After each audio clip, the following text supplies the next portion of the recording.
प्रभु पद पदुम पराग दोहाई, सत सुकृत सुख शिव सुहाई। सोग कई कहु की ये अपने की, रुचि जागत सोवत सपने की। प्रभु के चरण कमलों की रज तो सत्य सुकृत और सुख की सुहावनी सीमा है। इसकी दुहाई करके मैं अपने हृदय की जागते सोते स्वप्न में भी बनी रहने वाली रुचि कहता हूँ। सहज स्नेह स्वामी सेवकाई, स्वार्थ छल फल चारि बिहाई। आज्ञा समन सुसाही व सेवा, सो प्रसादु जन पावै देवा।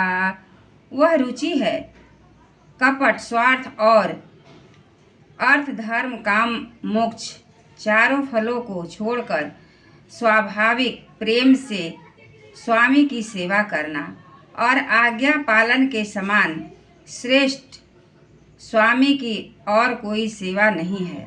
हे देव, अब वही आज्ञा रूप प्रसाद सेवक को मिल जाए। अस कही प्रेम विवश भय भारी, पुलक शरीर बिलोचन बारी। प्रभु पद कमल गहे अकुलाई, समऊ स्नेह न सो कही जाई। भरत जी ऐसा कहकर प्रेम के बहुत ही विवश हो गए। शरीर पुलकित हो उठा, नेत्रों में प्रेमाश्रुओं का जल भर आया। अकुलाकर व्याकुल होकर उन्होंने प्रभु श्री राम जी के चरण कमल पकड़ लिए। उस समय को और स्नेह को कहा नहीं जा सकता। कृपा सिंधु सनमानी सुबानी, बैठाए समीप गही पानी। भरत विनय सुनि देखी सुभाऊ, शिथिल स्नेह सभार घुराऊ। कृपा निधान श्री रामचंद्र जी ने सुंदर वाणी से भरत का सम्मान करके हाथ पकड़कर उनको अपने पास बैठा लिया।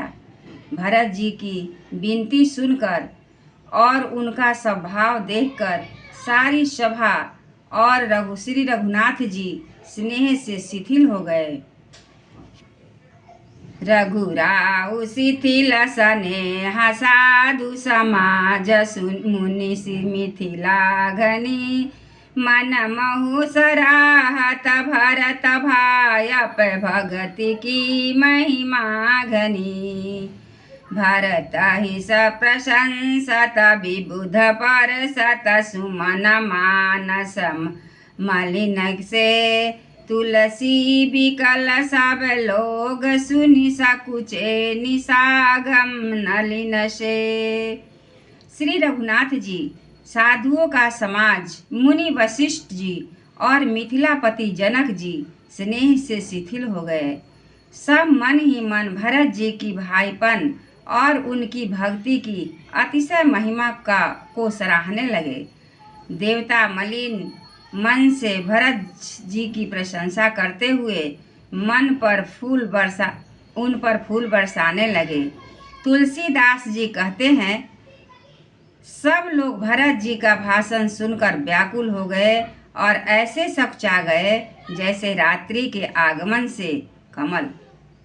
देखी दुखारी दीन दू समाज नर नारी सब, मधवा महामलिन मुए मारी मंगल चहता। दोनों समाजों के सभी नर नारियों को दीन और दुखी देखकर महामलिन मन इंद्र मरे हुओं को मारकर अपना मंगल चाहता है।